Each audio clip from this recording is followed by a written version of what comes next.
はいどうも、ストックロックです。今日はですね、待ちに待ったものが届きましたのでご紹介したいと思います。デコさんという会社様からですね、提供いただきました溶接機、なんと日本未発売のものを今回は提供いただきましたので、こちらの動画を作成していきたいと思います。まずデコさんなんですけれども、日本でもいろいろなものを販売しておりまして、Amazon なんかでね、デコさんの品物購入できるんですけれども、日本で販売されているものはごく一部でですね、ホームページ、概要欄の方に貼っておきますけれども、そちらの方を見ていただくといろいろな工具を販売している会社でございます。で、今回はですね、そのホームページの中から、選ばせていただきまして、日本で販売されていないものかつ、日本でも使えそうなものを選ばせていただきました。なかなかね、日本の規格に合ったものでないと使いにくいと思いましたんで、ただこの溶接機ならなんとかなるだろうと思って今回はこちらを選ばせていただきました。デコさんありがとうございます。では早速まずこちらの方を開けていきたいと思います。いやー、真面目にね、これかなり待ってたんですよ。11月の段階でもうお話が決まっておりまして、で送ってもらえることになったんですけれども、到着までにですね2ヶ月ぐらいはかかったんじゃないかなっていうことで、届いたのが12月31日ですね。年内ギリギリに届きました。すごくこれ綺麗な梱包ですね。梱包が綺麗すぎてどっから開けていいやらやばいですね、梱包が。でもそれだけ気を使って送ってくださったんですね。本当に感謝しております。よいしょ。はい、ドンということで、これ型番なのかな、 DKUS MMA200A。 すごいっすね。まずでけえな、おい、ケーブルが。はい、ドンドンドン。よし、はい、ということでこれで全部ですね。すごく残念なことが起こってましたね。はるばる遠方からやってきたので、ちょっとここの液晶部分というか、ここが割れちゃってますね。ちょっと残念ですね。結構打撃が加わったような跡がありますが、しょうがないかなということで、日本で発売してないものを選んだ自分が悪いんですけど、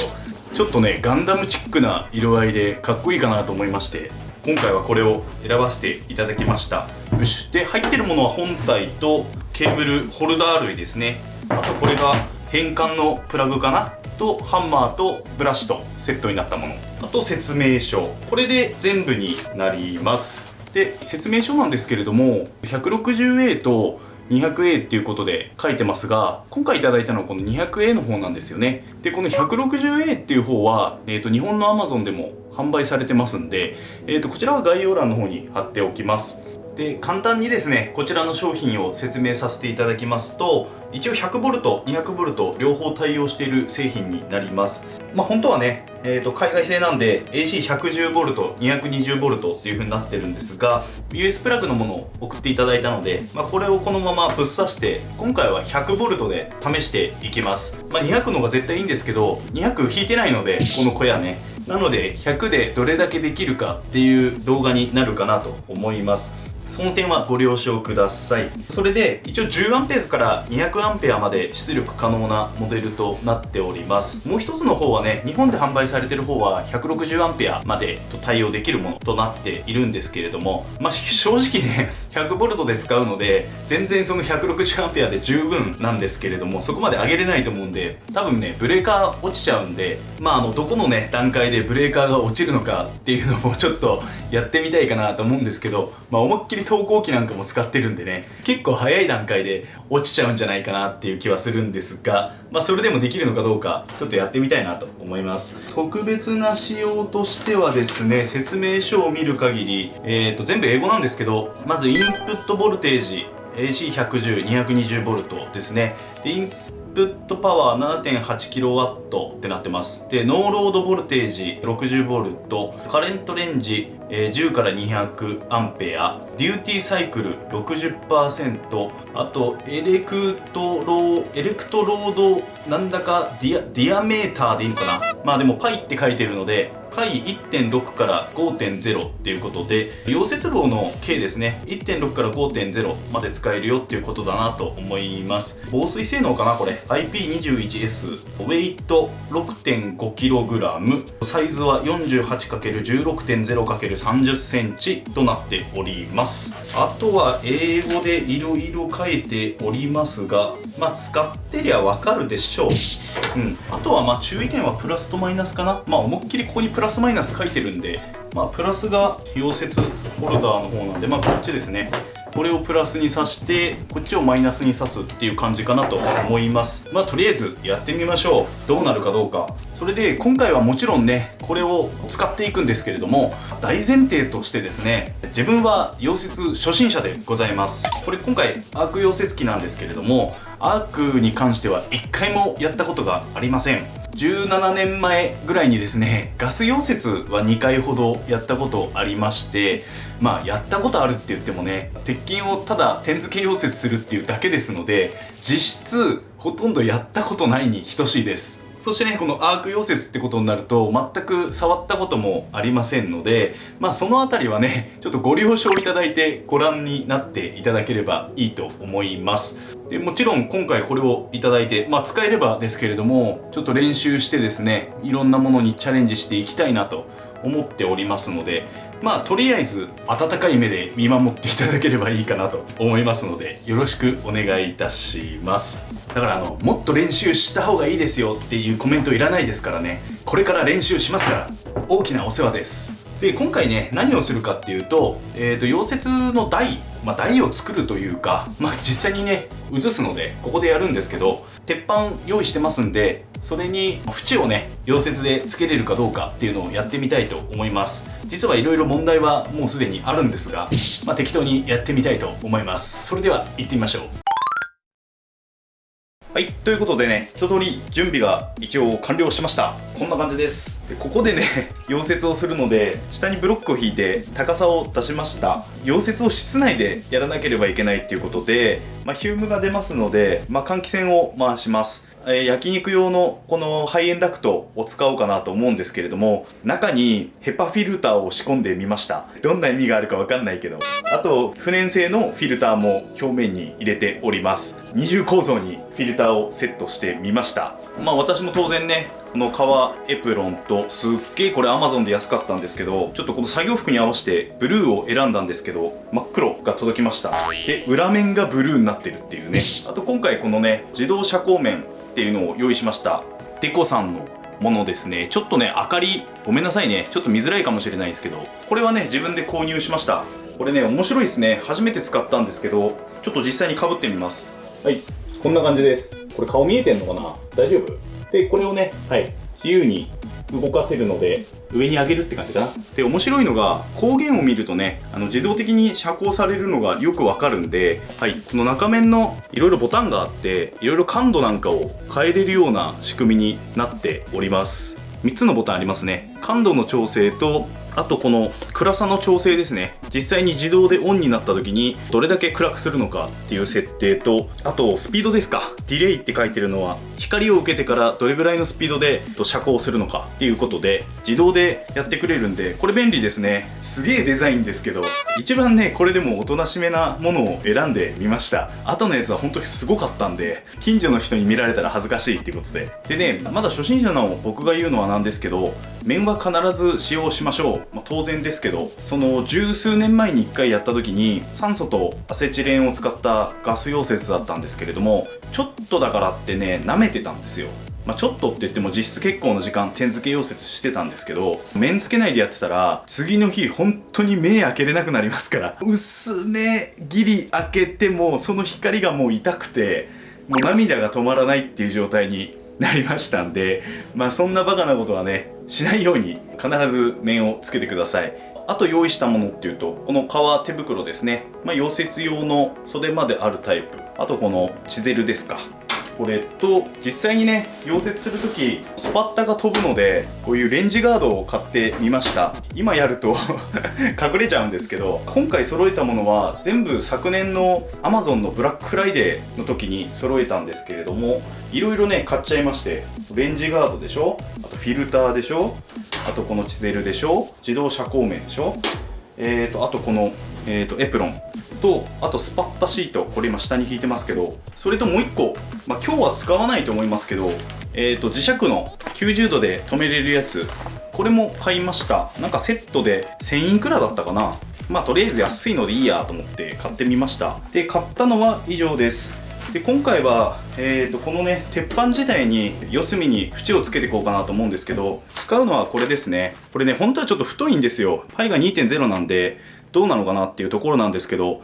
近所のホームセンターこれしか売ってなくてしかもこれが最後の1箱っていう、しょうがないのでこれを買ってきました。で今回溶接する鉄板が薄いので、ベースとなるこの板は、厚さ 3.2mm あるんですけど、溶接しようと思ってるものが非常に薄いので、もしかしたら穴開くかもしれません。開くかもしれませんが、穴開くところって私見たことないですので、いい経験になるかなと思ってまずはやってみたいと思います。これちょっと今思ったんですけど、換気扇あってレンジフード、今下に下ろしましたけどね、レンジフードあって鉄板置いてたら完全なるお料理チャンネルですよね鉄板焼きやりますっていう感じになってますけど、はい、ということで、実際にやってみたいと思うんですが、とりあえずこのね溶接機なんですけれども、50A の設定でやってみたいと思います。で電源をオンにすると結構ブオーっていう音がしますね。でこのダイヤルを回すと一応このアンペア数が調整できるといった形です。でとりあえずちょっとよくわからないので、50ぐらいでやってみようかなと思います。それで実際に溶接するのはこの角パイプですね。こんなのです。1.5 センチ角の1ミリ厚かなの角パイプ、縁に回そうかなと思ってます。で1ミリなんで、事前に私が調べた情報だと穴が開くっていうことなので、実際に穴が開くのか、はたまた炭を溶接するのでギリギリ穴が開かないのかよくわかんないんですけど、そのあたりも確かめながらやってみたいと思います。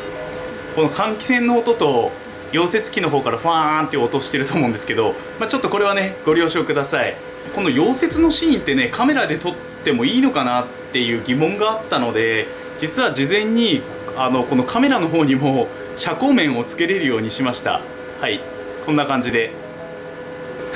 ちょっと映ってますけどね、裏側がこれ一応ね遮光面つけてます。真っ黒のこんな感じでガードしてます。それではやってみます。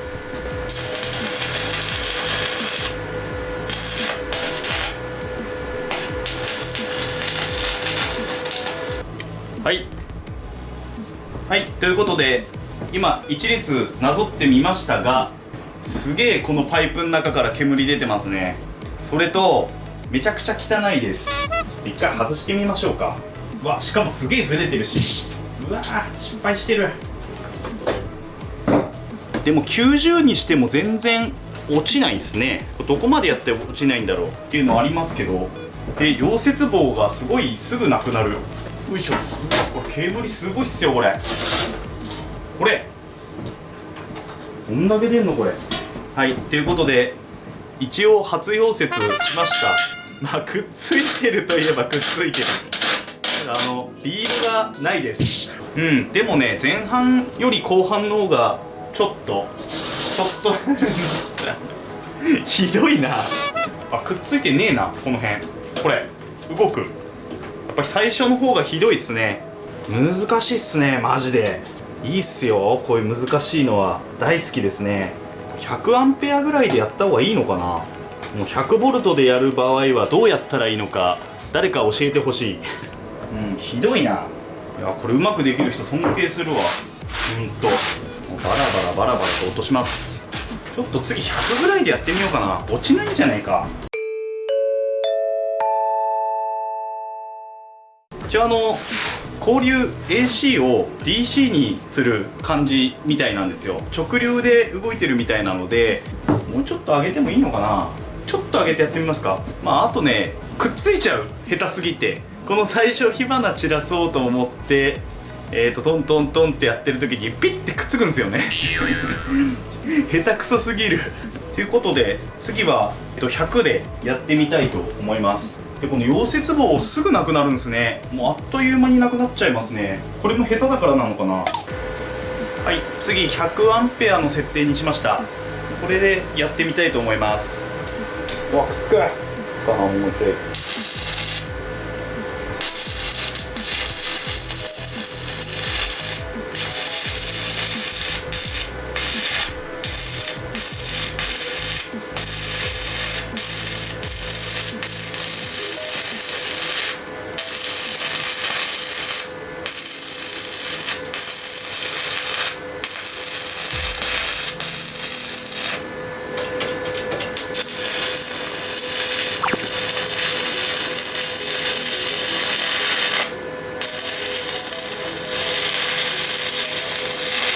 だいぶ上手くなってきたかもしれん。ちょっ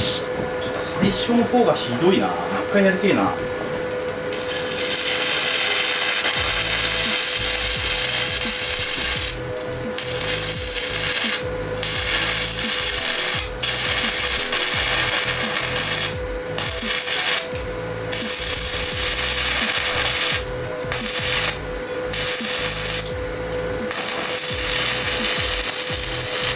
まずね、穴はね開いてないみたい。穴は開いてないみたいなんだけど、そもそも溶接棒がねしっかり角に当たってないもうビードと呼べないものだけど、溶接棒が通ったなぞってる跡を見るとうまいことこの角に入ってないんですね、ボッコが。どっちかに寄っちゃってんですね。この下の鉄板かこっちの角パイの方かにくっついちゃってる感じですね。角をやりたいんですけど角に行ってない。ちょっと角度が悪いのかな。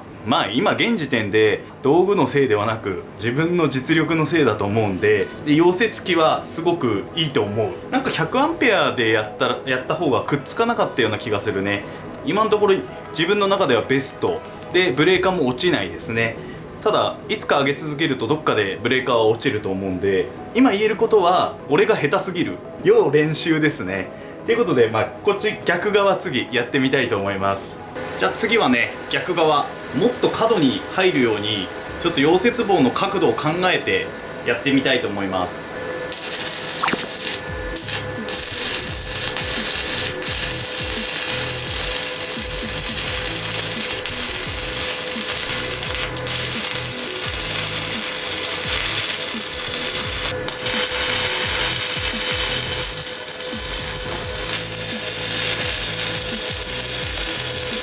やばいっすね。めちゃくちゃ楽しいっす。なんかちょっと分かってきた気もする。さっきやった方は全く実は溶接できてなくて、で今こっちをやると要は動かすのが早いんですね。自分の場合溶けてる感があるんですよ、ブワーッと。で溶けてる感が出た時にやっぱりこの角パイが真っ赤になってしまって穴開きそうになります。なので本当はあの状態を持続して溶かしてくっつけていくわけですから、そんな感じで進んでいくのがいいんだろうなとは思いました。溶かしながら進めていくっていうのが基本、当たり前ですけどね、基本になるんだろうなっていうのは分かりました。ただ今それやっちゃうとやっぱりこれ穴開きそうですね。すごい真っ赤になってたんで、こんな感じだなっていうところが2箇所ぐらいあるんですけど、そこの部分に関してはもう真っ赤になっちゃって穴開いたんじゃねえかっていうぐらい。でもそういうところが一番うまく溶接できてるような感じがするので、多分さっきと違ってすごいがっちりは止まってますね。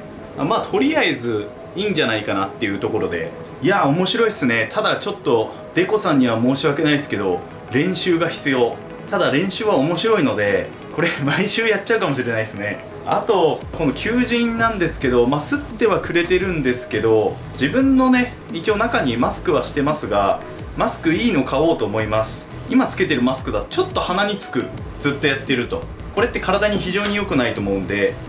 防塵マスクなんか Amazon で、何か買ってみようかなと思います。で本当はここねちょっとたわんじゃうかなと思って盾も入れようかなって思ったんですけど、なんかそうでもなさそうなんだよな。これがついたことによってなおさら結構がっちりしてますんで、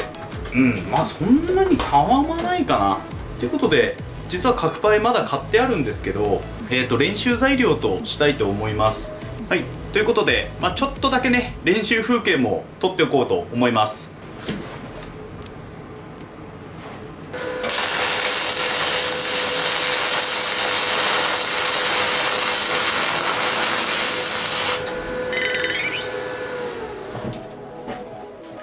初めてブレーカー落ちた。落ちましたね。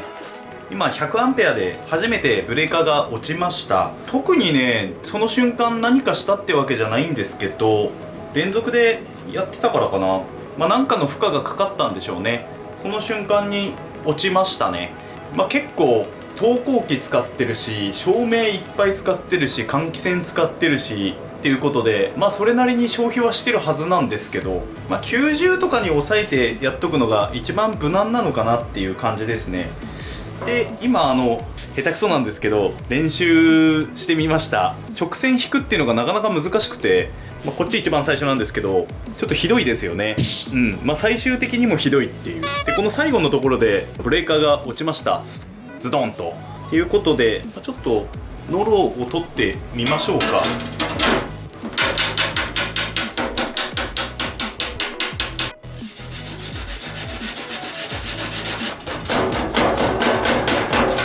はい、これが、練習でやってみた感じですね。下手くそですね。ひどいもんなんですけれども、こんな感じでね、今後もうちょっとうまくできるように、練習してから何か作ってみたいかなと思います。これもやるしかないだろうね。ちょっとどれを見ても綺麗なのは何一つないですけど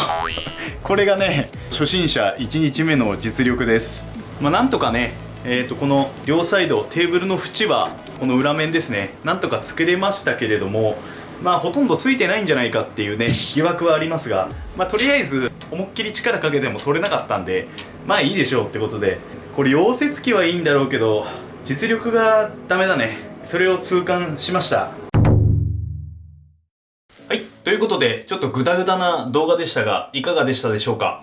デコさんの商品非常に良かったです。いいと思います。これ多分ね初心者の人でも使いやすいと思います。初心者の僕でもね一応あれだけのことができたので非常に下手でしたけどね。でこのね自動の遮光面って非常に優秀なんですね。これは本当にいい仕事してくれてたなって思います。めちゃくちゃ便利ですね。勝手に変わるのでピッとスパークした瞬間に暗くなるというか非常にいいんじゃないかなと思いました。今回これはね、日本では販売されてませんけれども、販売されているものを概要欄の方に貼り付けておきますので、気になる方はチェックしてみてください。で本当はね日本で販売しているもの以外でもいろんなツール販売してるんですよ。丸ノコですとか、もちろんインパクトですとか、そういったものもねホームページの方で見ることができますので、今後ね日本でももっと広げてってほしいなと思います。今日本で発売されてるのって溶接機とインパクトレンチぐらいなのかな。あとツールセットですね。100点セットみたいなひとまとめになったツールセットなんかが販売されておりますので、そのあたりもね概要欄に貼っておきますので、